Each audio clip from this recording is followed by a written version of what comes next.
Hey everybody, and welcome back to another episode of TRAX Off Grid, and I am happy to say this is our last video for 2020, so happy New Year's Eve.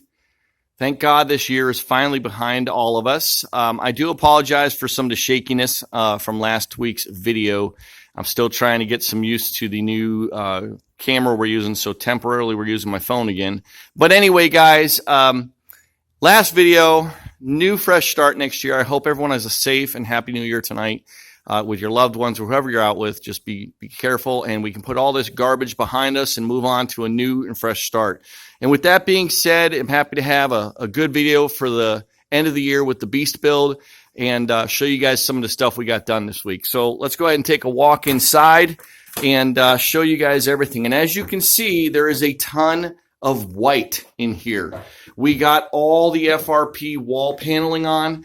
This stuff is really awesome. I mean, it laid on nicely.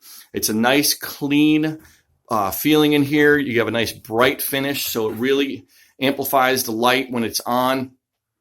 We got all of our rough-in wiring 100% done with our boxes and junctions and so forth. We picked up our LED puck lights that we're putting into the ceiling, so we'll get on those on Monday. We're going to finish cutting out the windows this coming early week. Here, the bathroom, put the ceiling in, and the kitchen. But again, a lot of progress, guys. Things are moving really fast on this right now, so hopefully we're going to have this thing wrapped up again here real soon. And let me go ahead and show you this. I remember I had talked in one of the videos back in the past few weeks about our chases. These are our chases, guys, and you've probably seen them in the Optimus build. We like to utilize these. They work well for the builds. It makes getting to the wiring, plumbing, whatever, a lot easier to work on. So on this, we're going to wrap in these with FRP as well, make it look nice and pretty. And where the screws are here, we're going to pull those back out. We picked up some white FRP cap screws, which match the FRP, that will be able to go ahead. The client can pop the covers off, pull the 3 screws out on each side of the chase, pull the whole chase off. The outlet is permanently affixed in place, so that's just a matter of just pulling this off, line it back up when he puts it back on, and so forth. So now he can go ahead and pull his wires down through or do whatever extra he's going to do here. We're going to end up actually installing GFCIs here and here and a single throw switch for the lights inside. I thought about doing just regular receptacles, but again, if you remember, the client talked about doing a table in this area that they can utilize for work, sit down, whatever it be. And that way, if they do have something splash up, you know, it's just a safety thing for us is what it comes down to. We went ahead and got the fridge fixed into place. Again, this is our mock-up fridge. This is not theirs. This is one used to fitment. And this came out really nice. Again, nice and clean finish. Everything's looking really good. Our access panel's going in there for the distribution box. And then we have all the FRP down in here. We did finish up the bench. Those pieces are actually over on the sawhorses right now, drying with the FRP, so we'll be able to go ahead and get those in place next week with a nice piano hinge and some gas struts to help opening and closing. We did also rough in the switch for the bathroom. We got that in place. We got our water line dropped down through. We'll cut the access for there to put the Thetford toilet in, get that all mocked up and ready to go. Then we can start getting ready to lay tile inside. We had to do a change up on the bathroom in here. We were going to install a recessed type of sink system.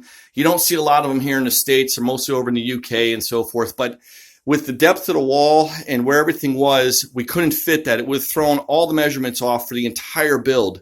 So we're going to just put something in the corner there, and we're going to redo some of the plumbing in a way that it will look nice and finished. We may do some copper pipes or something. We haven't really figured that portion of it out yet, but I already spoke to the client. They're all on board with us for doing that. So we'll get all this figured out and finished up.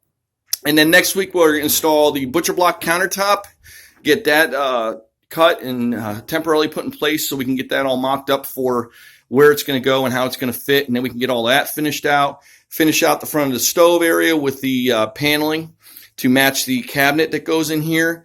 And this thing's really going to come together real fast again, guys. We also have to still put our Happy Jack bed in here. We actually had to have the Happy Jack go back to the manufacturer. We have a new one on its way here that we're going to go ahead and change things up. They actually sent us one for a different type of trailer setup. and they didn't realize that until we started putting things together. They look very similar to the original other Happy Jack, but simple fix. It's already on its way, and we got that taken care of. Next week, we'll get the panels set in place. We already have those done. They just have to go up. We'll have the knockouts cut into them for the lights and get that all finished up, and it's really going to look finished in here then. And then we can cut in our access for the emergency escape hatch right here and get that all taken care of and start putting this in motion for them. So again, guys, thanks for all the comments. Thanks for the emails. Thanks for the messages and reaching out to us about some builds coming up and also about future builds for yourselves. We really do enjoy that. And again, it's you guys that make the channel. So if you haven't yet already, hit the subscribe button, hit the like button. If you don't, we want to know that again too.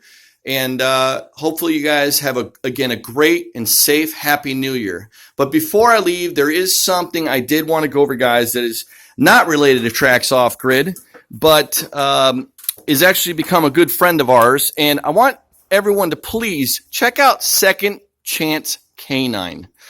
They're an organization down in Tennessee. They're also in Overlanding. I happened to meet the owner and founder of it. His name's Travis.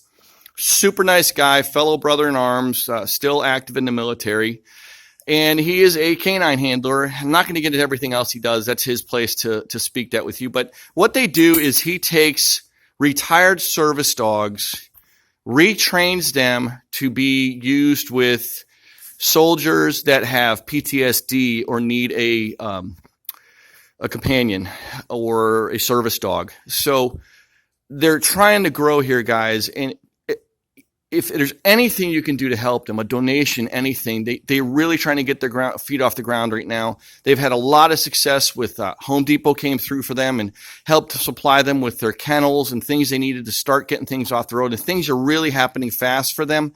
But again, super nice guy, great organization. I can't say enough things about it. It's close to any veteran's hearts, especially when it's out there to help somebody that did something for our country. So again, check them out, Second Chance Canine. You can find them on Instagram, on the web, and also on Facebook. Check out their YouTube channel. We'd like to see them help them make that grow also. And again, if there's anything you guys can do to help, I'm not one to ask for help for myself, but for somebody else, I'll do it every day. So guys, again, have a great weekend. I hope you can help out Second Chance Canine. And we'll see everyone next year with a new fresh start.